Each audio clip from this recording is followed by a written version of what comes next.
الحمد للہ الحمد للہ رب العالمین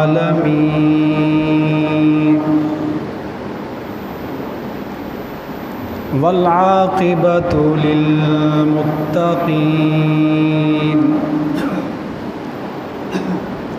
والصلاة والسلام على سید الانبیاء والمرسلین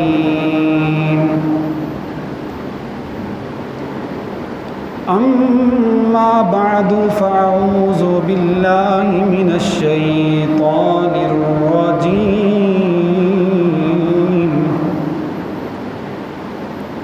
بسم اللہ الرحمن الرحیم محمد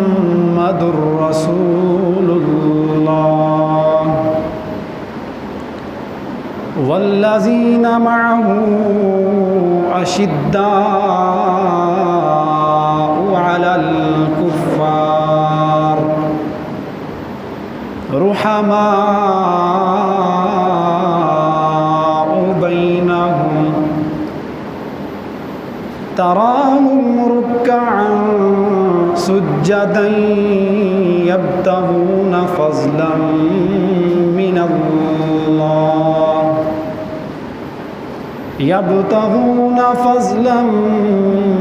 من اللہ ورضوانا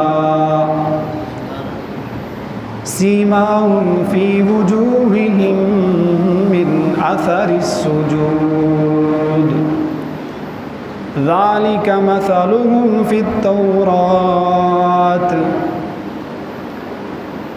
وقال النبی صلی اللہ علیہ وسلم لو كنت متخذا خلیلا لاتخذت ابا بکر رضی اللہ تعالی عنہ وقال رسول اللہ صلی اللہ علیہ وسلم لو كان بعدی نبی لکان عمر رضی اللہ تعالی عنہ وقال رسول اللہ صلی اللہ علیہ وسلم لو كانت لی 40 ابنہ لزوجتهن بعثمان واحدة بواحدة وقال النبي صلى الله عليه وسلم يا علي لا يحبك إلا مؤمن ولا يبغضك إلا منافق صدق اللہ العظیم وصدق رسولہ النبی الکریم رب اشرح لی صدری ویسر لی امری واحلل عقدۃ من لسانی یفقهوا قولی سبحانك لا علم لنا إلا ما علمتنا إنك أنت العليم الحكيم أستغفر الله ربي من كل ذنب وأتوب إليه. تمام حضرات محبت اور شوق کے ساتھ درود پاک پڑھ لیجیے. اللہم صلی علی سیدنا و مولانا محمد وعلی آل سیدنا و مولانا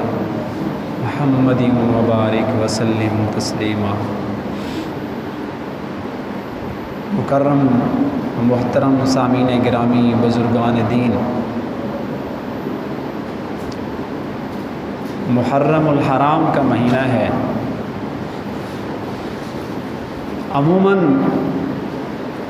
اس مہینے کے اندر ہر سٹیج اور ہر ممبر سے اہل بیت کا ہم تذکرہ سنتے ہیں رضوان اللہ علیہم اجمعین. نواسہ رسول حضرت حسین رضی اللہ تعالی عنہ کی شہادت عموماً محرم میں سنائی جاتی ہے، لیکن اس مرتبہ اکابر علماء کی طرف سے یہ ہدایات ہیں کہ اہل بیت اطہار کے تذکرے کے ساتھ ساتھ شان صحابہ اور دفاع ناموس صحابہ کو بھی ضرور بیان کیا جائے، اس لیے کہ وقتی ضرورت ہے، حالات کا تقاضا ہے، کیونکہ کچھ مخصوص طبقے کے لوگ وہ اہل بیت کی محبت کی آڑ میں آ کر معاذ اللہ صحابہ کرام کو برا بھلا کہتے ہیں، بالخصوص محرم الحرام کے مہینے میں لیبل تو دیتے ہیں اہل بیت سے محبت کا، اور اس آڑ میں چھپ کر خلفائے راشدین اور حضور علیہ السلام کے تربیت یافتہ صحابہ کرام کو معاذ اللہ برا بھلا کہہ کر ان کی شان گھٹانے کی کوشش کرتے ہیں۔ گھٹا تو وہ سکتے نہیں، اس لیے کہ صحابہ کرام کی شان عرش والے اللہ نے بلند کر دی ہے۔ اگر چمگادڑ سورج کی طرف منہ کر کے سورج یا چاند کو چڑھاتا رہے تو سورج کی روشنی میں کمی نہیں آتی، اور کبھی کبھی آپ لوگ دیکھتے ہوں گے،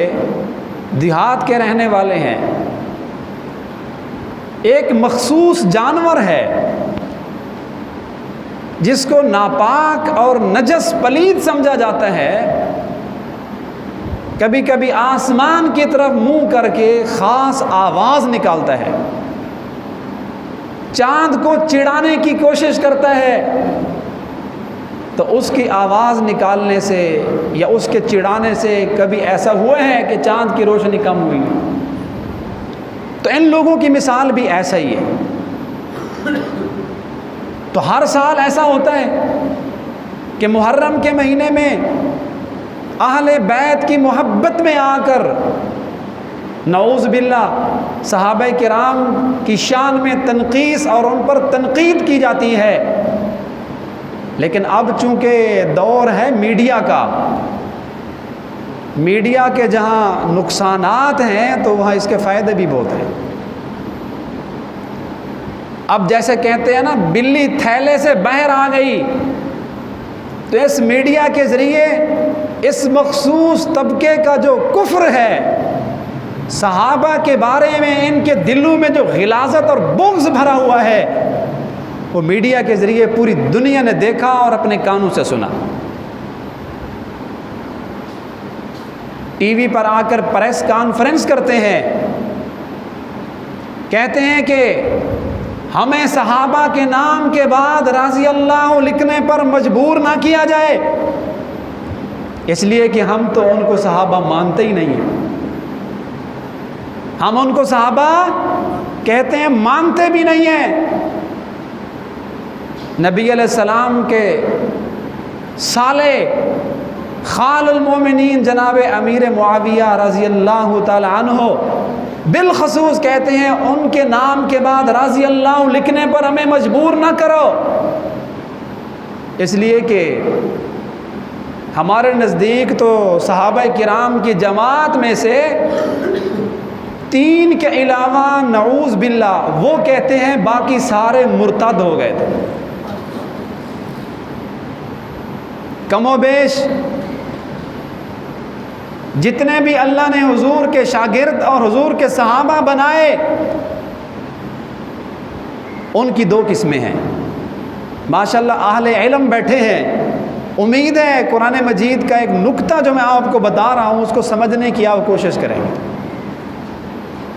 صحابہ کرام کے 2 طبقے، لا یستوی منکم من انفق من قبل الفتح، قرآن کہتا ہے ایک طبقہ تو وہ ہے جس نے فتح مکہ سے پہلے حضور علیہ السلام پر اپنا مال خرچ کیا، فتح مکہ سے پہلے حضور کے ساتھ ہو لیے، کلمہ پڑھ کر اسلام میں داخل ہو گئے۔ اس وقت اسلام کو صحابہ کے مال کی ضرورت تھی، اسلام کو لشکر اور فوج کی ضرورت تھی۔ تو ایک طبقہ تو وہ ہے جو فتح مکہ سے پہلے جس نے کلمہ پڑھا رسول اللہ کے ساتھ ہو گیا، اور دوسرا طبقہ وہ ہے جس نے کلمہ فتح مکہ کے بعد پڑھا۔ وَرَأَيْتَ النَّاسَ يَدْخُلُونَ فِي دِينِ اللَّهِ أَفْوَاجًا، جب اللہ نے اسلام کو عظمت دے دی، اسلام یعلو بلند ہونے لگا، تو دھڑا دھڑ لوگ فوج اور لشکر کی صورت میں اسلام میں داخل ہونے لگے۔ تو دوسرا طبقہ وہ ہے جو فتح مکہ کے بعد دین میں داخل ہوا۔ اب یقیناً جب حضور علیہ السلام کے ساتھ چلنے والے لوگ کم تھے، اسلام مظلوم تھا، اسلام اجنبی اور غریب سمجھا جا رہا تھا، اس زمانے میں جنہوں نے رسول اللہ کی تصدیق تھی، اور ان میں صدیق اول نمبر پہ تھا، والسابقون الاولون۔ اور فتح مکہ کے بعد اسلام کو اللہ نے عظمت اور بلندی دے دی۔ جو بعد میں آئے ان کی اتنی بڑی قربانی نہیں ہے جتنی ان کی ہے جو فتح مکہ سے پہلے ہے۔ تو قرآن کہتا ہے لا یستوی، یہ دونوں طبقے برابر نہیں ہو سکتے۔ جو فتح مکہ سے پہلے مسلمان ہوئے انہوں نے قربانی زیادہ دی ہے، جو بعد میں مسلمان ہوئے ان کا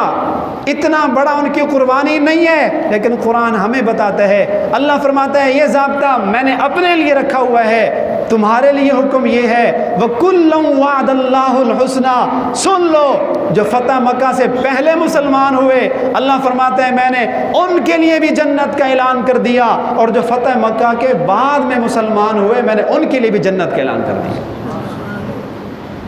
وَكُلًّا وَعَدَ اللَّهُ الْحُسْنَى، لفظ قرآن مجید نے کیا بولا؟ وَكُلًّا، کل کا لفظ بولا۔ اب یہ کل کا لفظ ایسا ہے جو ہم اپنی اردو زبان میں بھی بولتے ہیں، سرائکی میں بھی بولا جاتا ہے۔ تو میں آپ سے پوچھتا ہوں کیا کل کا معنی تین ہے؟ عربی میں تین کو ثلاثہ کہتے ہیں، تین۔ اگر نعوذ باللہ تین صحابی مغفور اور بخشے ہوئے ہوتے، نعوذ باللہ باقی مرتد ہوتے،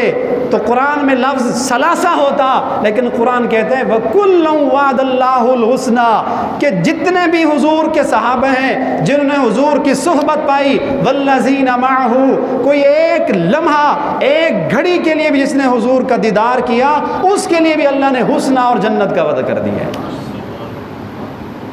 تو ایک مخصوص طبقہ اس کا عقیدہ یہ ہے، وہ یہ کہتے ہیں کہ نعوذ باللہ تین کے علاوہ باقی رہ راست پر نہیں تھے۔ تو محرم الحرام کے مہینے میں ہمارے اس اسلامی مملکت پاکستان کے اندر اس سال بھی کبھی تو ایسا ہوتا ہے کہ موجودہ دارالحکومت اسلام آباد کے اندر سیکورٹی فورسز کے حصار میں آ کر کہ پولیس ان کو سیکورٹی دیتی ہے، فوج ان کی حفاظت کرتی ہے، پورے ملک سے سگنل کاٹ دیے گئے، میڈیا پر پابندی لگا دی گئی۔ تو اس تحفظ میں تم یہی صلہ دیتے ہو کہ جب فوج تمہیں سیکورٹی دیتی ہے، حکومت فل سپورٹ کرتی ہے، اور تم پھر اپنے خاص مجمع میں اور گروہ میں آ کر صحابہ پر بکواسیں کرتے ہو۔ تو پوری دنیا نے سنا، میڈیا پر آیا، ٹی وی چینل پر دکھایا گیا کہ علل اعلان معاویہ بن سفیان رضی اللہ تعالی عنہ پر انہوں نے لعنت بھیجی، معاذ اللہ۔ اور کبھی کراچی کے اندر کوئی ملعون ذاکر اٹھتا ہے، وہ صدیق اکبر پر بکواس کر دیتا ہے، کبھی اسلام آباد کے اندر، کبھی ملتان کے اندر تو چونکہ محرم الحرام کے مہینے میں حب اہل بیت کی آڑ میں آ کر صحابہ پر تنقید کرتے ہیں، اس لیے اکابر علماء نے یہ اعلان جاری کیے ہے، یہ کال کی ہے تمام علماء اور خطباء کو کہ جمعے کے واعظ میں جہاں آپ شان اہل بیت کریں، بیان کریں، عوام کو سنائیں، تو وہاں دفاع ناموس صحابہ بھی ضرور سنائیں۔ تو عزیز دوستو، یہ جو ہمارے پاس اللہ کا دین پہنچا ہے، یہ اسلام جس پر آج ہم عمل کر رہے ہیں، یہ دو واسطوں سے اور دو راستوں سے ہمارے تک پہنچا ہے۔ دو مخصوص طبقوں کا بنیادی کردار ہے اسلام کو ہم تک پہنچانے میں، ان کے ذریعے یہ دین ہم تک پہنچا۔ پہلا طبقہ وہ حضور علیہ السلام کے خاندان کے لوگ ہیں جن کو اہل بیت کہتے ہیں۔ تو اہل بیت کی قربانیوں سے یہ دین آج ہم تک پہنچا۔ اور دوسرا طبقہ جس کو صحابہ کرام کہتے ہیں، جو ہر وقت حضور علیہ السلام کے ساتھ تھے، صحابہ کی قربانیوں کے نتیجے میں انہوں نے اخرجوا من دیارہم واموالہم، قرآن بتاتا ہے دین پہنچانے کے لیے، دین کی تبلیغ کے لیے صحابہ کرام نے اپنے گھر بھی چھوڑ دیے، اپنا مال بھی چھوڑ دیا تاکہ امت تک یہ دین پہنچ جائے۔ تو آج یہ دین جو ہم تک پہنچا ہے، اس میں دو خاص طبقوں کا بنیادی کردار حاصل ہے، وہ نمایاں طور پر اس میں شامل ہیں صحابہ اور اہل بیت۔ اور آپ لوگوں کو مبارک ہو، ہم الحمدللہ اس جماعت سے ہمارا تعلق ہے کہ ہم جہاں اہل بیت سے محبت کرتے ہیں، ان کو عقیدت اور احترام سے دیکھتے ہیں، جو دوسرا طبقہ جو صحابہ کرام ہے ان کو بھی عقیدت اور احترام سے دیکھتے ہیں۔ ہم کسی کی شان میں تنقیص کرنا کفر سمجھتے ہیں، منافقت سمجھتے ہیں۔ ہمارے نزدیک جیسے اہل بیت کا اللہ کے ہاں بڑا درجہ ہے، اسی طرح صحابہ کرام کی اللہ نے ایک الگ شان رکھی ہے۔ اب اس کی مثال، اس اعتدال کی مثال حضور علیہ السلام نے یوں سمجھائی، فرمایا کہ دیکھو میرے اہل بیت کی مثال سفینہ نوح کی طرح ہے۔ جیسا کہ نوح علیہ السلام کی قوم پر عذاب آیا تو اللہ نے نوح علیہ السلام کو حکم دیا کشتی بناؤ، اور پھر نوح علیہ السلام اور ان کی قوم کو اللہ نے حکم دیا، فرمایا کہ جو آپ کی قوم کا فرد، آپ کے پیچھے چلنے والا جو امتی آپ کی کشتی میں سوار ہو جائے گا وہ عذاب سے بچ جائے گا۔ اتنا بڑا سیلاب آنے والا ہے جو پہاڑوں سے بھی اوپر گزر جائے گا، تو جو آدمی آپ کی کشتی میں سوار ہو جائے گا صرف وہی بچ جائے گا۔ تو حضور علیہ السلام نے فرمایا میرے اہل بیت کی مثال بھی سفینہ نوح کی طرح ہے، جو نوح علیہ السلام کی کشتی میں چڑھ گیا تھا، فمن رکب فیہا نجا، وہ بچ گیا تھا، اور جو نوح علیہ السلام کی کشتی میں نہیں چڑھا فقد ہلاکا، وہ ہلاک ہو گیا تھا۔ فرمایا میرے اہل بیت بھی ایسے ہیں، جو میرے اہل بیت کی کشتی میں سوار ہو جائے گا، میرے اہل بیت سے، حسنین کریمین سے، میری بیویوں سے، میری اولاد سے محبت کرے گا تو وہ بھی بچ جائے گا، اور جو اہل بیت سے دور ہوگا، جو اہل بیت سے بغض رکھے گا، وہ اسی طرح ہلاک ہو جائے گا جیسے نوح علیہ السلام کی قوم کے وہ لوگ ہلاک ہوئے جو کشتی میں سوار نہیں ہوئے۔ تو اہل بیت کی مثال کس کی طرح ہے؟ سفینہ نوح کی طرح ہے،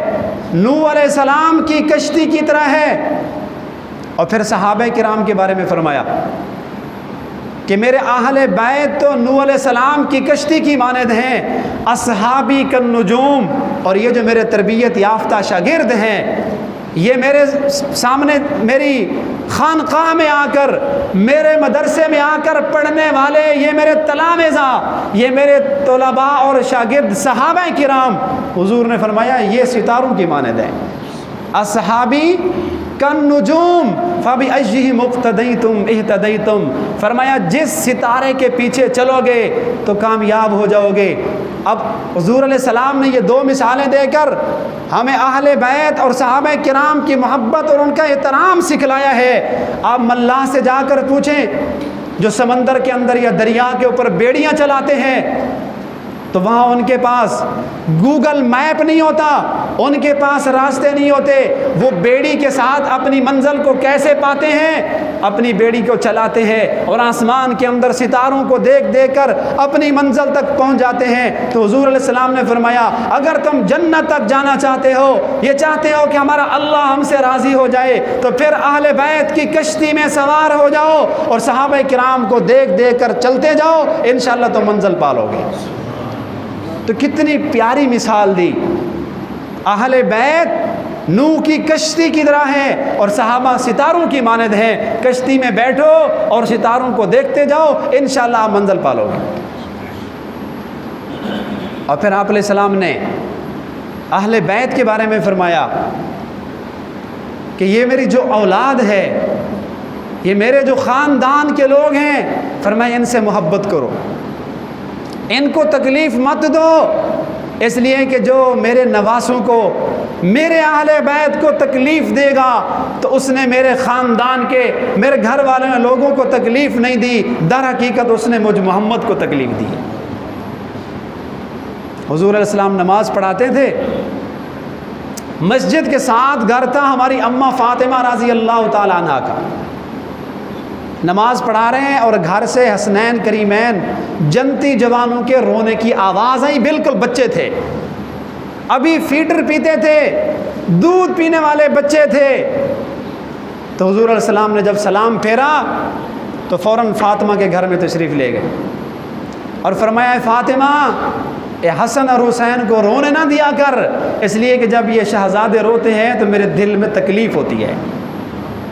تو حضرت فاطمہ کو تلقین کی کہ میں مسجد میں نماز پڑھاتا ہوں اور ان شہزادوں کے رونے کی آواز آتی ہے، فاطمہ خیال کیا کر جب ان کو بھوک لگے تو موقع کے اوپر ان کو کھانا کھلایا کر، جب ان کو پیاس لگے تو موقع پر ان کو دودھ پلایا کر، اس لیے کہ ان کے رونے سے میرے دل میں درد ہوتا ہے، حسنین کی تکلیف کو میں محمد برداشت نہیں کر سکتا۔ اور لکھا ہے کہ پھر اماں اتنا خیال کرتی تھی کہ جب حضور مسجد نبوی میں ہوتے تھے تو کبھی ان شہزادوں کو رونے نہیں دیتی تھی، بلکہ میں نے تو ایک بڑا عجیب واقعہ پڑھا ہے، ایک کتاب میں لکھا ہوا ہے کہ ایک مرتبہ ان دونوں شہزادوں نے، جب بالکل بچے تھے ابھی پڑھتے تھے، ان دونوں شہزادوں نے ایک تختی لکھی، جیسے چھوٹے بچے اسکول پڑھ رہے ہوتے ہیں، املا لکھتے ہیں، تختیاں لکھتے ہیں، تو ان دونوں شہزادوں نے ایک تختی لکھی اور تختی لکھ کر اپنی اماں کے پاس آئے، کہتے ہیں اماں فاطمہ ہم نے یہ تختی لکھی ہے، ہماری املا کو اب چیک کریں۔ حضرت حسن کہتے ہیں اماں جی میری تختی دیکھیے کتنا خوبصورت میں نے یہ خوش خطی لکھی ہے۔ حضرت حسین کہتے ہیں اماں جی میری بھی تختی کو چیک کرو، ہمارے نمبر لگاؤ، کس کے نمبر زیادہ ہیں اور کس کے نمبر کم ہیں۔ اور آپ لوگوں نے دیکھا ہوگا کہ جو بچے اسکول پڑھ رہے ہوتے ہیں تو ہر بچے کی خواہش ہوتی ہے کہ میں اول نمبر پر آ جاؤں، میری پہلی پوزیشن آ جائے، کوئی مجھ سے آگے نہ جائے۔ تو ان دونوں شہزادوں کی خواہش تھی اور اماں کو کہہ رہے تھے اماں جی ہماری تختی چیک کرو اور نمبر لگاؤ، ہمیں بتاؤ کہ کس کی تختی زیادہ اچھی ہے۔ اب اماں نے جب دونوں کی تختی دیکھی تو دونوں جنتی جوانوں کے سردار تھے، ادھر نانے کی وصیت تھی فاطمہ کسی کا دل نہ دکھانا، یہ حسن بھی مجھے پیارا لگتا ہے، حسین سے بھی مجھے محبت ہے، ان دونوں میں سے کسی کو تکلیف نہ دینا۔ تو ہماری اماں نے سوچا کہ اگر میں کسی ایک کے بارے میں کہہ دوں کہ حسن کی تختی اچھی ہے تو حسین کا دل دکھے گا، اور اس کے نانے نے روکا ہوا ہے کسی کو تکلیف نہ دینا۔ اگر میں فیصلہ کرتی ہوں کہ حسین کی تختی خوبصورت ہے تو حسن کو تکلیف ہوگی۔ اماں پریشان ہو گئی اور کہنے لگی اس تمہارے فیصلے کا میرے پاس کوئی حل نہیں ہے، یہ تختی اپنے نانے کے پاس لے جاؤ، یہ فیصلہ تمہارا نانا کرے گا۔ تو یہ دونوں شہزادے اپنی تختیاں لے کر رسول اللہ کے پاس آئے اور دونوں کہنے لگے نانا جی ہم نے یہ تختیاں لکھی ہیں ہماری املا اور خوش خطی کو چیک کر کے نمبر لگا دیں کہ کس کی تختی اچھی ہے۔ تو رسول اللہ نے بھی سوچا کہ میں اگر کسی کے بارے میں یہ کہتا ہوں فلاں کی تختی اچھی ہے، دوسرے کو تکلیف ہوگی۔ آپ علیہ السلام پریشان ہو گئے اور سوچنے لگے، فرمایا کہ تمہارے اس مسئلے کا حل میرے پاس نہیں ہے، تمہاری اس تختی کا اور تمہاری املا کا فیصلہ نوری ملائکہ کا سردار جبرائیل کرے گا۔ تو حضور علیہ السلام نے جبرائیل سے کال ملائی اور فرمایا جبرائیل، آج جنتی جوانوں نے ایک تختی لکھی ہے، املا لکھ کر چیک کروا رہے ہیں، آپ فیصلہ کریں کہ کس کی تختی خوبصورت ہے، کس کے نمبر زیادہ ہیں۔ جب حضور نے جبرائیل کو بتایا تو جبرائیل علیہ السلام نے جب دونوں کی تختی کو دیکھا، جبرائیل نے کہا یا رسول اللہ، بڑے بڑے میں نے کام کیے ہیں، اللہ نے مجھے عرش پہ آرڈر دیا تھا کہ یوسف علیہ السلام کے بھائی اس کو کنویں میں ڈال رہے ہیں، اللہ نے فرمایا پلک جھپکنے سے پہلے جبرائیل جلدی جا، کنویں کے اندر یوسف کو ڈال رہے ہیں، یوسف کو پانی تک نہ جانے دینا، اپنے پروں پر اٹھا لے۔ تو جبرائیل نے کہا یا رسول اللہ، میرے لیے وہ کام بھی بڑا مشکل تھا لیکن میں نے یوسف کو بچا لیا۔ جب ابراہیم علیہ السلام دمبا ذبح حضرت اسماعیل کو ذبح کر رہے تھے حضرت ابراہیم، تو اللہ نے حکم دیا ہے جبرائیل جلدی کر جنت سے دمبا لے کر آ، ابراہیم اسماعیل کو ذبح کر رہا ہے، ابراہیم کی چھری چلنے سے پہلے اسماعیل کو بچا اور اسماعیل کی جگہ پہ دمبا لے جا۔ تو یا رسول اللہ، یہ حکم بھی میرے لیے بڑا مشکل تھا لیکن وہ بھی میں نے حل کر لیا، لیکن حسنین کی تختی کا فیصلہ مجھ سے نہیں ہوتا۔ اس لیے کہ اگر میں کہتا ہوں کہ حسن کی تختی خوبصورت ہے تو حسین کی تختی غلط ہو گئی، حسین کو تکلیف ہوگی۔ اور حضور علیہ السلام نے فرمایا جس نے میرے ان جوانوں کو تکلیف دی اس نے مجھ محمد کو تکلیف دی، اور جس نے محمد کو تکلیف دی اس نے نعوذ باللہ اللہ کو تکلیف دینے کی کوشش کی۔ میں جبرائیل یہ نہیں چاہتا کہ میں اللہ کو تکلیف دوں۔ فرمایا یا رسول اللہ، اس کا فیصلہ جبرائیل نہیں عرش پر اللہ کرے گا۔ تو حسنین کی تختی کا فیصلہ لوح محفوظ پر ساتوں آسمانوں کے اوپر اللہ کی بارگاہ میں پہنچ گیا۔ جب اللہ تعالیٰ نے یہ مقدمہ سنا تو اللہ نے جبرائیل کو حکم دیا، فرمایا جبرائیل جنت سے ایک پھل لے جاؤ۔ روایات میں آتا ہے کہ وہ پھل سیب تھا۔ فرمایا میرے محمد کو، کملی والے کو جا کر یہ سیب دو اور ان کو کہو کہ ان دونوں شہزادوں کی تختیاں سامنے رکھ لو، یہ سیب اوپر سے چھوڑو، جس کی تختی پر سیب چلا جائے اس کی تختی خوبصورت ہے، اس کے نمبر زیادہ ہیں اور دوسرے کے نمبر کم ہوں گے۔ تو جبرائیل جنت سے وہ پھل لے کر آیا، وہ سیب لے کر آیا، حضور علیہ السلام نے دونوں کی تختیاں سامنے رکھی، دونوں شہزادے موجود ہیں، ابھی انتظار میں ہیں کہ ہمارا نمبر لگ کر آئیں گے، نتیجہ ہوگا، ہم دیکھتے ہیں کس کے نمبر زیادہ ہیں۔ تو رسول اللہ نے جب سیب پکڑ کر چھوڑا تو آسمان پہ فرشتے بھی حیران ہو گئے اللہ کے فیصلے میں۔ جب رسول اللہ نے سیب چھوڑا تو سیب کے دو ٹکڑے ہو گئے، آدھا اس تختی پہ جا پڑا، آدھا اس پہ جا پڑا۔ تو اللہ نے یہ فیصلہ کر دیا، فرمایا کہ دونوں کی تختیاں خوبصورت ہیں، اس لیے کہ اگر ایک کے نمبر زیادہ ہو گئے تو دوسرے کو تکلیف ہوگی، اور اللہ بھی یہ برداشت نہیں کرتا کہ ان شہزادوں میں سے کسی کو تکلیف دی جائے۔ تو ہمارا اہل بیت پر ایمان ہے، جو ان کے بارے میں نعوذ باللہ ان کو برا بھلا کہے گا تو وہ رسول اللہ کو تکلیف دیتا ہے، اور جو رسول اللہ کو تکلیف دے گا، حضور علیہ السلام نے فرمایا اس نے مجھے نہیں، نعوذ باللہ اس نے اللہ کو تکلیف دینے کی کوشش کی، فیوشک اللہ ان یاخذ، اور جو اللہ کو تکلیف دینے کی جرت اور جسارت کرے گا اللہ جلد اس کو پکڑ لے گا۔ اور جو دوسرا طبقہ ہے جس کے واسطے سے دین ہم تک پہنچا، اس کا نام ہے صحابہ کرام۔ اور صحابہ کرام کے بارے میں اللہ نے قرآن مجید میں ان کی شان اور عظمت کس انداز میں بیان کی۔ ایک تو میں نے بتا دیا وَكُلٌّ وَعَدَ اللَّهُ الْحُسْنَى، اللہ نے فرما دیا کہ دیکھو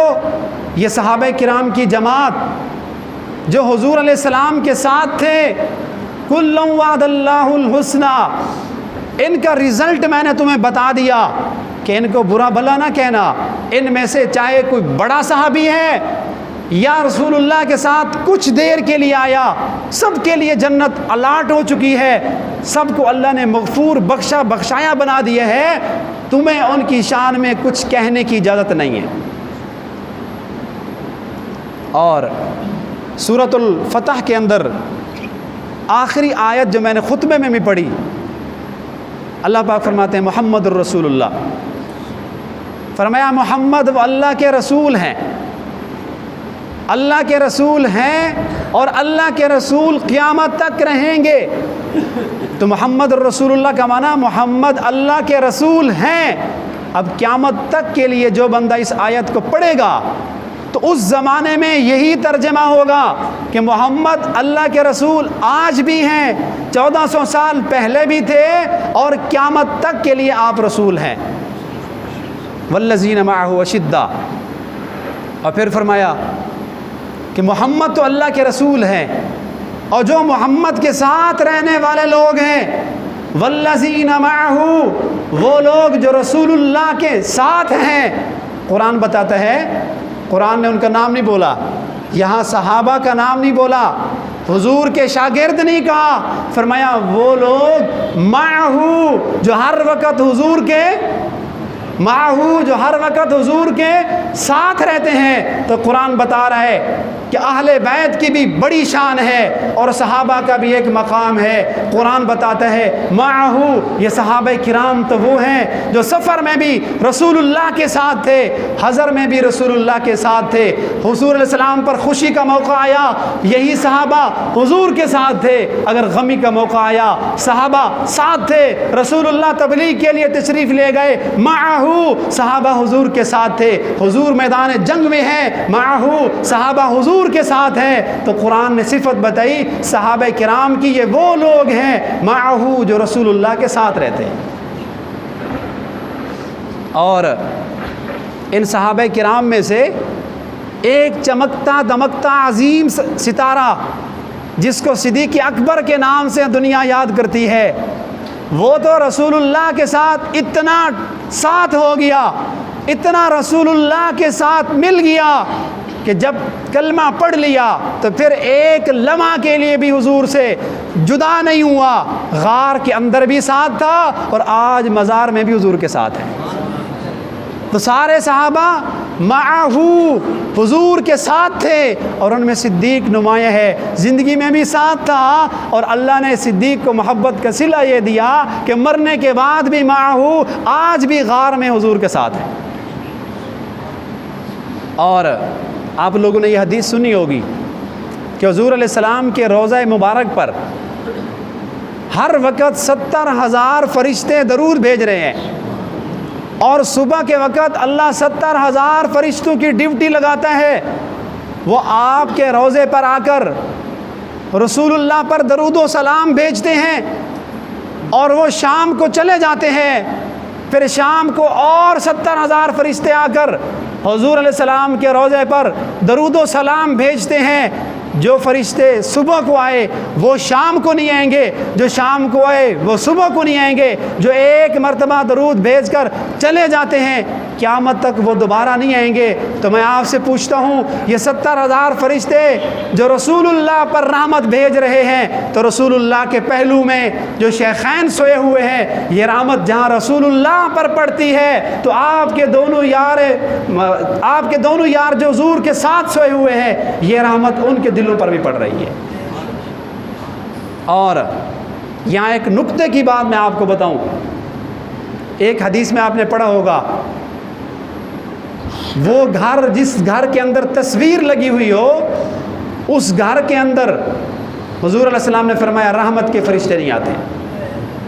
اور جس گھر کے اندر کتا ہو، یہ دونوں چیزیں اللہ کو اتنی ناپسند ہے، تصویر اور فوٹو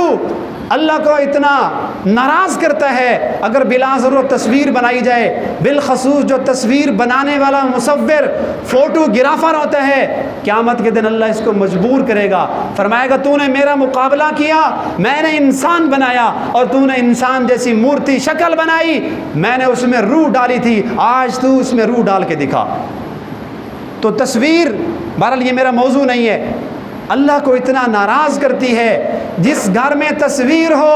وہاں رحمت کے فرشتے نہیں آتے، اور جس گھر میں کتا اور خنزیر ہو اس گھر میں بھی رحمت کے فرشتے نہیں آتے۔ تو جہاں رحمت کے فرشتے موجود ہوتے ہیں یقیناً وہاں تصویر بھی نہیں ہو سکتی، اور جہاں اللہ کی رحمت کے فرشتے رحمت بھیج رہے ہیں وہاں کبھی کتا اور خنزیر بڑی باریک بات کر رہا ہوں، جہاں رحمت کے فرشتے ہوتے ہیں اس جگہ کے اوپر تصویر نہیں ہوتی۔ رسول اللہ کے روضے پر نعوذ باللہ جب سے حضور روضے میں تشریف لائے کبھی حضور کے روضے کے قریب کوئی کتا اور خنزیر یا نجس جانور قریب بھی نہیں گیا، اس لیے وہی لوگ جاتے ہیں جن کے دل میں حضور کی محبت ہوتی ہے، کبھی کتے اور خنزیر کو حضور کے روضے پر جانے کی جسارت اور جرت اور توفیق نہیں ہوتی۔ تو ایمان والے جاتے ہیں اس لیے کہ رحمت کے فرشتے آ رہے ہوتے ہیں۔ تو ایک ستارہ صدیق اکبر کے بارے میں قرآن کہتا ہے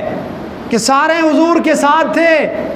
لیکن ایک تو ہر وقت ساتھ رہا، غار میں بھی ساتھ تھا، اور اس کے لیے اللہ نے یہ اعلان کر دیا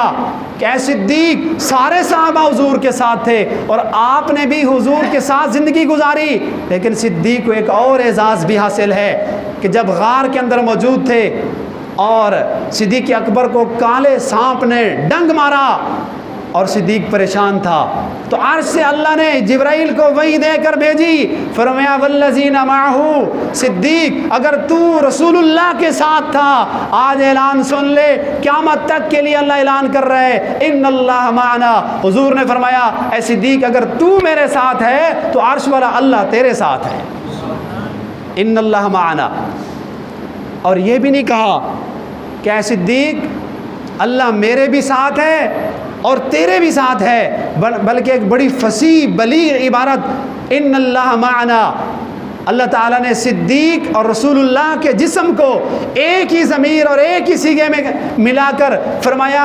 ان اللہ معنا، اے صدیق پریشان نہ ہو اللہ ہمارے ساتھ ہے، یعنی صدیق کو رسول اللہ نے اپنا ساتھی قرار دے کر صدیق کے جسم کو اپنا جسم قرار دیتے ہوئے جمع متکلم کے صیغے میں کہا صدیق پریشان نہ ہو اللہ ہمارے ساتھ ہے، یعنی تیری جان اور میری جان ہم شے واحد کی طرح ایک ہی ہیں، آپ پریشان نہ ہوں، اگر آپ میرے ساتھ ہیں تو ان اللہ معنا اللہ آپ کے ساتھ ہے۔ تو آج ہمارے ملک پاکستان کے اندر وہ صدیق جس کے بارے میں قرآن کہتا ہے کہ میں اس صدیق کے ساتھ ہوں، نعوذ باللہ اس کو ہمارے شہر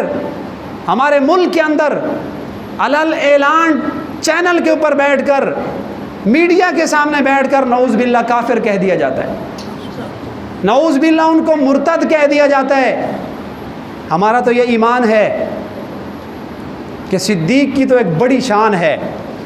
صدیق کا تو ایک اپنا مقام ہے، وہ صحابی جس نے رسول اللہ کی تھوڑی دیر کے لیے صحبت پائی، ایک لمحہ کے لیے بھی رسول اللہ کی صحبت میں آیا، کلمہ پڑھا اور پھر جہاد کے اندر چلے گئے، شہادت کا رتبہ پا لیا، یا تھوڑی دیر حضور کی مجلس میں بیٹھے اور گھر واپس چلے گئے۔ ہمارا تو ان کے بارے میں بھی یہ عقیدہ ہے کہ یہ ادنا صحابی جس نے تھوڑی دیر کے لیے رسول اللہ کی صحبت پائی، پوری دنیا کے اولیاء مل جائیں، پوری دنیا کے مفتیان کرام مل جائیں، پوری دنیا کے قطب ابدال مل جائیں، حاجی نمازی مل جائیں، اس صحابی کے قدموں کے پاؤں کے نیچے جو ایک مٹی کا ذرہ آیا یہ سارے صحابی کے پاؤں کے نیچے آنے والے مٹی کے ذرے کو بھی نہیں پا سکتے۔ تو ادنا صحابی جس نے تھوڑی دیر رسول اللہ کی صحبت پائی اس کا اتنا بڑا مقام ہے، اور صدیق کی شان کیا ہوگی۔ اور ایک حدیث میں آپ کو بتاتا ہوں، اس میں آپ اندازہ لگائیں ہم اور صحابہ کرام ان دونوں کے درمیان کتنا بڑا فرق ہے۔ آپ علیہ السلام نے فرمایا لا تسبوا صحابی، فرمایا میرے صحابہ کرام کو برا بھلا نہ کہنا، میرے صحابہ کی شان میں تنقیص اور تنقید مت کرنا، اس لیے کہ تم صحابہ کرام کی شان کو پا تو کیا ان کی عظمت کو تم تصور بھی نہیں کر سکتے۔ فلو ان احدکم انفق مثل احد ذهبا فرمایا 14ویں صدی میں اگر کوئی ایک مسلمان، کوئی ایک آدمی احد پہاڑ کے برابر سونا بھی اللہ کے راستے میں خرچ کر دے، احد پہاڑ، حاجیوں سے جا کر پوچھیں، اتنا بڑا پہاڑ ہے، تقریباً 4 کلومیٹر تک یہ پہاڑ پھیلا ہوا ہے، تو حضور نے فرمایا اگر کوئی آدمی احد پہاڑ کے برابر سونا خرچ کر دے، ما بلغ مد احدہم، تو صحابہ کرام نے اگر ایک مد بھی اللہ کے راستے میں جو خرچ کیے تو احد پہاڑ کے برابر تمہارا سونا خرچ کرنا اس کا ثواب کم ہے اگر کسی صحابی نے ایک مد جو تقریباً 13-14 شٹانگ کا بنتا ہے اس کا ثواب زیادہ ہے اور تمہارے احد پہاڑ کا ثواب کم ہے۔ تو معیار دیکھیے، تو ہم اتنا سونا خرچ کریں تو اس کا ثواب کم ہے، اور ایک صحابی اگر 13 یا 14 چھٹانگ کے برابر جو اللہ کے راستے میں خرچ کر دیتا ہے تو اس کا ثواب زیادہ ہے۔ تو اس سے پتہ چلتا ہے کہ صحابہ کرام ہمارے لیے معیار حق ہیں، ہمارے لیے سیدھی راہ پر چلنے کے لیے اسوہ حسنہ ہے۔ اور قرآن مجید نے ہمیں بتایا کہ اگر تم چاہتے ہو کہ آپ جنت پا لو، اگر تم یہ چاہتے ہو کہ صراط مستقیم پر آ جاؤ، فَإِنْ آمَنُوا بِمِثْلِ مَا آمَنْتُمْ بِهِ فَقَدْ اهْتَدَوْا۔ قرآن کہتا ہے اگر تم لوگ اس طرح ایمان لے آؤ، اس طرح دین پر چلو، بِمِثْلِ آمَنْتُمْ بِهِ، جیسا کہ صحابہ کرام ایمان لائے، فَقَدْ اهْتَدَوْا، تو نجات پا جاؤ گے، جہنم سے بچ جاؤ گے۔ تو اس سے کیا پتہ چلتا ہے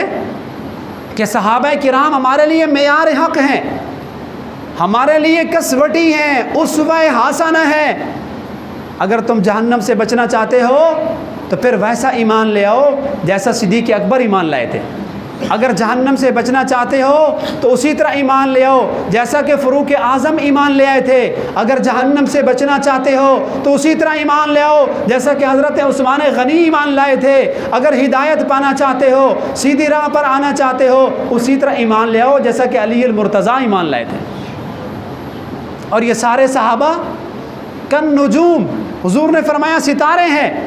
جس کے پیچھے بھی چل پڑو گے فقد اہتدوا، ہدایت پا جاؤ گے۔ اور یہ خلفائے راشدین جن کی شان میں نعوذ باللہ ہمیں آج تنقید سننے کو ملتی ہے، مسلمانوں کے دل مجروح ہوتے ہیں،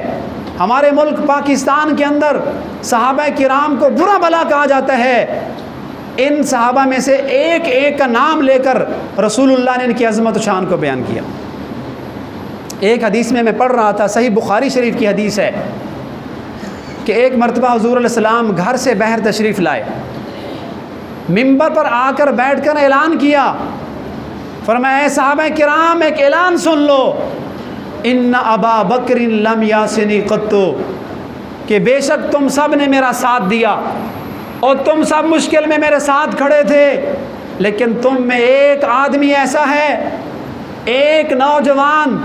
میرا شاگرد ایسا ہے، فرمایا لم یاسنی قط، جس نے آج تک میری کوئی نافرمانی نہیں کی۔ آج میں محمد اس منبر پر مسجد نبوی میں بیٹھ کر اعلان کر رہا ہوں، وہ ستارہ صدیق اکبر ہے، فرمایا میں اعلان کر کے جا رہا ہوں صدیق نے آج تک میری کوئی نافرمانی نہیں کی۔ تو نافرمانی تو باقی صحابہ نے بھی نہیں کی تھی، لیکن یہ صدیق کی شان کو بلند کرنے کے لیے 14ویں نسل میں 14ویں صدی کے بعد ایک مردود و نسل آدمی کو رسول اللہ نے بتا دیا، فرمایا کہ کچھ لوگ ایسے پیدا ہوں گے، یجیء قوم یسبون اصحابی، کچھ لوگ، کچھ طبقے ایسے آئیں گے جو صحابہ کرام پر بھونکیں گے، صحابہ کرام پر بکواس کریں گے، خلفائے راشدین پر زبانیں دراز کریں گے، بالخصوص صدیق پر اپنی آوازیں کھولیں گے۔ تو یہ رسول اللہ نے پیغام دیا، فرمایا صدیق تو میرا وہ شاگرد ہے لم یاسنی قط، جس نے میری آج تک نافرمانی نہیں کی۔ تو جس صدیق کے بارے میں رسول اللہ منبر پر اعلان کریں لم یاسنی قط، صدیق نے کبھی نافرمانی نہیں کی، آج اسی صدیق کو ہمارے ملک کے اندر نعوذ باللہ کافر کہا جاتا ہے۔ اور آپ علیہ الصلوۃ والسلام حجۃ الوداع سے جب واپس آئے تو صحابہ کرام کو جمع کیا. یہ حضور علیہ السلام کی زندگی کے آخری ایام تھے، آپ دنیا سے پردہ فرما کر جانے والے تھے. صحابہ کو جمع کیا اور فرمایا سنو، تمہارا دین پر بڑا احسان ہے، تم نے دین پر، اسلام پر اپنا مال خرچ کیا، اسلام کے لیے قربانیاں دی ہیں، اور میں نے سب کے بدلے ادا کر دیے ہیں، سب کے احسانات اتار کے جا رہا ہوں. لیکن ایک شخص وہ ہے جس نے اسلام پر اتنا احسان کیا ہے، وہ صدیق اکبر ہے. میں نے سب کے احسانات کا بدلہ دے دیا. صدیق وہ ہے کہ جس کے احسان کا بدلہ میں محمد نہیں دے سکا، صدیق کے احسانات کا بدلہ عرش والا اللہ دے گا.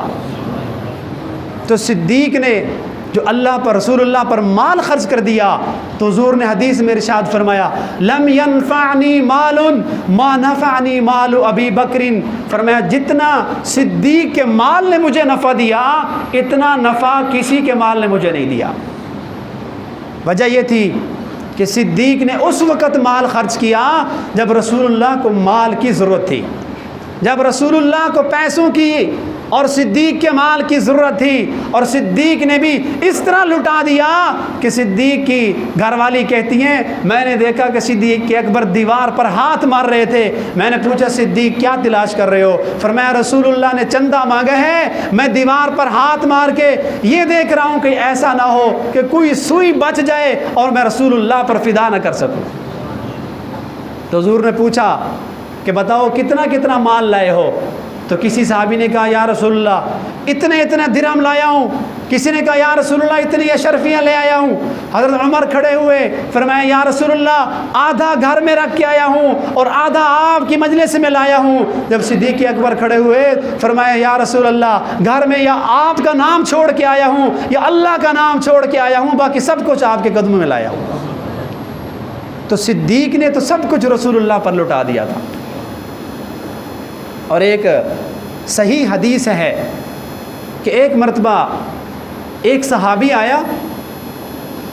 اور آ کر پوچھنے لگا کہ یا رسول اللہ لوگوں میں سے سب سے زیادہ آپ کو کس سے محبت ہے؟ لوگوں میں سب سے زیادہ آپ کو کون پسند ہے؟ تو رسول اللہ نے صدیق اکبر کی بیٹی حضرت عائشہ کے بارے میں فرمایا عائشہ، فرمایا لوگوں میں سب سے زیادہ مجھے عائشہ سے محبت ہے، عائشہ میرے دل کا ٹکڑا ہے. فرماتے تھے عائشہ کے بارے میں مجھے تکلیف نہ دو، میں سب بیویوں سے انصاف تو کرتا ہوں لیکن یہ دل میرے قبضے میں نہیں ہے، عائشہ سے مجھے دلی محبت بہت زیادہ ہے. فرمایا سب سے زیادہ محبت مجھے عائشہ سے ہے. تو صحابی کہنے لگا یا رسول اللہ ہماری مراد عورتوں میں نہیں تھی، ہماری مراد یہ تھی کہ مردوں میں آپ کو زیادہ محبت کس سے ہے؟ عورتوں میں تو عائشہ سے محبت ہے، مردوں میں آپ کو زیادہ اچھا کون لگتا ہے؟ فرمایا اگر مردوں میں پوچھتے ہو ابو عائشہ، عورتوں میں تو مجھے عائشہ اچھی لگتی ہے، مردوں میں مجھے عائشہ کا ابا اچھا لگتا ہے. یعنی صدیق اکبر، فرمایا صدیق اکبر سے مجھے زیادہ محبت ہے. اور وہ ایسے محبت نہیں تھی، صدیق کے اندر کچھ اوصاف تھے، کچھ نمایاں خصوصیات تھیں جس کی وجہ سے رسول اللہ کو صدیق بہت اچھا لگتا تھا. اب صدیق اکبر کی ایک کنیت ہے ابو بکر. بکر کسے کہتے ہیں؟ عربی کے اندر بکر کا معنی ہے والا، اور نہیں بکر کا معنی ہے پہلا، سب سے جو پہلی چیز ہے اس کو عربی میں بکر کہتے ہیں. اور ابو کا معنی ہے والا، تو ابو بکر کا معنی ہے پہل والا. تو صدیق اکبر کو بھی ابو بکر اس لیے کہتے ہیں کہ رسول اللہ پر مال لٹانے میں صدیق اکبر سب سے پہلا تھا. رسول اللہ کا کلمہ پڑھنے میں صدیق سب سے پہلا تھا. اور رسول اللہ نے جب نبوت کا اعلان کر دیا سارے انکار کر رہے تھے، اور نبی کی نبوت کی تصدیق کرنے والا صدیق سب سے پہلا تھا. اور انسانیت کی خدمت کرنے میں بھی صدیق سب سے پہلے ہوتا تھا. ایک حدیث میں ہے کہ ایک مرتبہ آپ علیہ الصلوۃ والسلام نے صحابہ کرام کی موجودگی میں اعلان کیا، فرمایا من صام منکم،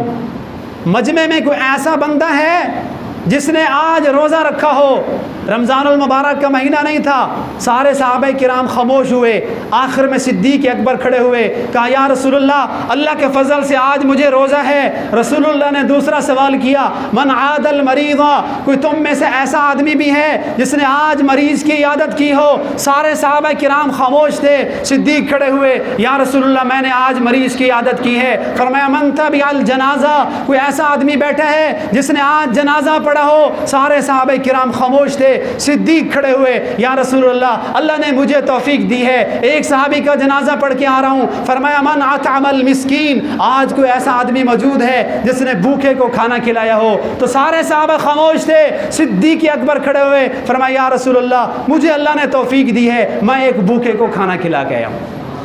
تو ہر کام میں صدیق اول نمبر پر ہوتا تھا، اس لیے آپ کا نام ابو بکر ہے۔ آج اسی ابو بکر کو نعوذ باللہ ہمارے ملک پاکستان کے اندر، ہمارے اسلامی مملکت پاکستان کے دارالحکومت کے اندر بیٹھ کر نعوذ باللہ اسی صدیق اکبر کو کافر کہہ دیا جاتا ہے، اور حکومت ان کو سیکورٹی دیتی ہے، حکومت ان کو تحفظ دیتی ہے۔ کتنا المیہ ہے کہ صحابہ کرام کی ناموس بھی محفوظ نہیں ہے۔ وہ صحابہ کرام جو آج بھی رسول اللہ کے ساتھ سوئے ہوئے ہیں، ہمارے لیے مر جانے کا مقام ہے، ہمیں جینے کا حق حاصل نہیں ہے۔ کیا ہم اتنا بھی نہیں کر سکتے کہ اپنے ملک میں صحابہ کرام کی عزت کا دفاع کریں؟ اور ایسے موقع پر ہمارے لیے کیا حکم ہے؟ دیکھو، صحابہ کرام کی ناموس کا دفاع کرنا یہ سب سے پہلے اللہ کی سنت ہے۔ سورۃ بقرہ اٹھاؤ، قرآن مجید کا دوسرا صفحہ پڑھو، وَإِذَا قِيلَ لَهُمْ آمِنُوا، قرآن مجید بتاتا ہے کہ جب منافقوں کو اللہ نے کہا ایمان لے آؤ، ایمان بھی ایسے لے آؤ کما آمن الناس، جیسا کہ صحابہ کرام ایمان لے آئے، تو اس وقت کے منافقین نے کیا کہا تھا؟ فرمایا انؤمن کما آمن السفہاء، کیا ہم ایسے ایمان لے آئیں جیسا کہ یہ بے وقوف ایمان لے ہیں؟ نعوذ باللہ، منافقین اور کافروں نے صحابہ کرام کو بے وقوف کہا تو عرش پہ اللہ کو غصہ آیا، اللہ جذبات میں آ گئے، فرمایا تم کافر منافق میرے نبی کے صحابہ کو بے وقوف کہتے ہو۔ تو جو الفاظ کافروں نے کہے تھے، اللہ نے جبرائیل کو انہی الفاظ کے ساتھ جواب دے کر کہا الا انہم ہم السفہاء، فرمایا جبرائیل قرآن لے کر جاؤ، ان کافروں کو بتا دو عرش پہ اللہ کہہ رہا ہے تم نے صحابہ کو بے وقوف کہا۔ اللہ کہتا ہے بے وقوف صحابہ نہیں ہے، بے وقوف تم کافر اور منافق ہو۔ تو جو الفاظ کافر صحابہ کو کہیں وہی الفاظ ان کافروں اور گستاخان صحابہ کو کہنا یہ عرش والے اللہ کی سنت ہے۔ اور قرآن کہتے ہیں لا تسبوا اصحابی فاذا رأیتم الذین یسبون اصحابی، حضور علیہ السلام نے فرمایا کہ جب تم دیکھو نا کہ کچھ لوگ میرے صحابہ کرام کو برا بھلا کہہ رہے ہیں تو تم نے کیا کرنا ہے؟ تو تم ان کو کہہ دینا لعنت اللہ علی شرکم، تمہارے اس برے فعل پر، صحابہ کی گستاخی کرنے پر تم مردود ہو، تم پر خدا کی لعنت، تم پر انسانوں کی لعنت، تم پر فرشتوں کی لعنت۔ اور رسول اللہ نے فرمایا تمہارے لیے عملی حکم یہ ہے فلا تناکحوہم، وہ لوگ جو صحابہ کی گستاخی کریں تم ان سے رشتے نہ کرنا، تم ان سے نکاح نہ کرنا، ان کی بیٹیوں سے رشتے نہ قائم کرنا، اور اپنی بیٹیاں ان کو رشتوں کے لیے نہ دینا۔ فلا تناکحوہم ولا توارثوہم، اگر کسی کا بیٹا گستاخ صحابہ بن جائے، صحابہ کو برا بھلا کہہ دے، تو حضور علیہ السلام نے فرمایا اس کو وراثت میں حق مت دینا، اس کو اپنا بیٹا ختم کر دو، آنکھ نامہ لکھ دو۔ ولا تسلموا علیہم، اگر یہ گستاخ صحابہ تمہارے سامنے آ جائے فلا تسلموا علیہم، اس کو سلام نہ بھیجنا، اس لیے کہ سلام تو رحمتی کی دعا ہے،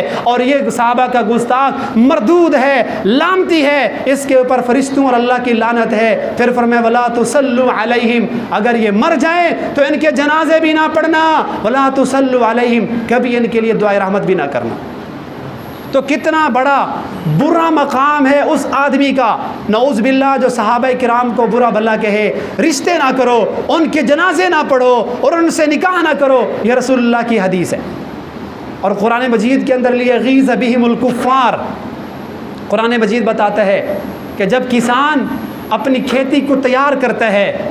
اور کھیتی پک جاتی ہے تو کسان اور جاڑ کو لہلہاتی کھیتی اور فصل بڑی اچھی لگتی ہے، اور جو اس کے حاسدین دشمن ہوتے ہیں دوسرے کی پکی فصل کو دیکھ کر